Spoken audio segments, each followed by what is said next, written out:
بادشاہ اور ایک گلاس پانی۔ بہت پرانی بات ہے کہ ایک بادشاہ نے بہت سا مال و دولت جمع کیا۔ مال کا اتنا حرص تھا کہ بادشاہ وہ جمع کرتا رہتا اور اسے ایک غار نما گھر میں چھپا لیتا۔ اس خزانے کے بارے میں صرف بادشاہ اور اس کے ایک وزیر ہی کو علم تھا۔ ایک دن بادشاہ نے سوچا کہ بہت دن ہو گئے خزانے کا جائزہ نہیں لیا، جا کر دیکھتا ہوں کہ کیا حال ہے غار کا۔ وہ اپنے کاموں سے فارغ ہو کر غار کی طرف گیا۔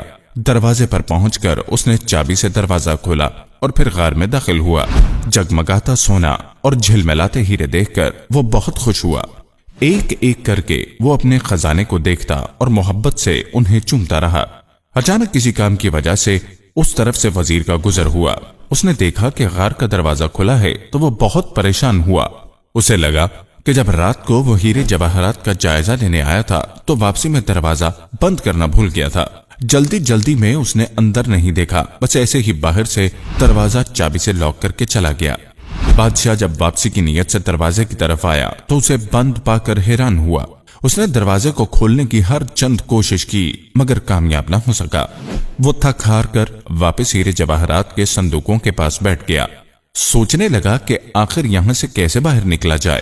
ایک بار پھر اٹھ کر اس نے کوشش کی مگر اب بھی کامیاب نہ ہوا۔ اس بند غار میں اس کا دم گھٹنے لگا۔ ایک رات تو جیسے تیسے گزار دی مگر اگلی صبح اسے شدید پیاس نے نڈھال کیا۔ خشک گلا لے کر وہ سونے اور ہیرے موتیوں کے پاس گیا اور ان سے کہا، تم بہت اہم ہو، تمہاری قیمت لاکھوں کروڑوں میں ہے، میرے لیے ایک گلاس پانی کا انتظام کرو۔ مگر بادشاہ کو ایسا لگا کہ یہ مال و دولت، یہ جواہرات اور ہیرے موتی اس کا مذاق اڑا رہے ہیں، اس کی بے بسی پہ ہنس رہے ہیں۔ بادشاہ بہت لاچار اور مظلوم نظر آنے لگا۔ اس نے سونے کو ایک جگہ اکٹھا کیا اور اس کا بستر بنا کر اس پر لیٹ گیا۔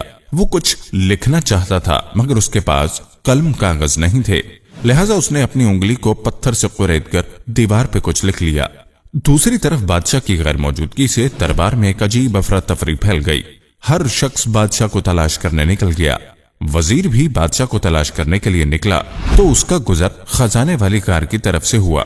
اس نے سوچا، اتنا چل کر یہاں تک ہی گیا ہوں، کیوں نہ خزانے کا بھی جائزہ لوں، جس حال میں چھوڑ کر گیا تھا اسی حال میں ہے بھی یا نہیں۔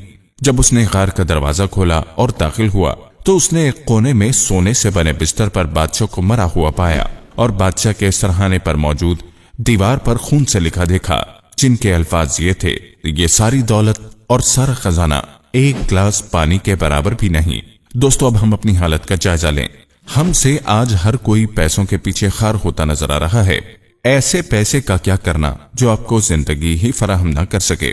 جس پیسے کو ہم سنبھال کر رکھتے ہیں وہی پیسہ ہمارے بعد کسی دوسرے کی ملکیت بنتا ہے، لہذا اتنا کمائیں جس سے ضروریات زندگی پوری ہو سکیں اور دوسروں پر بھی خرچ کرنا سیکھیں۔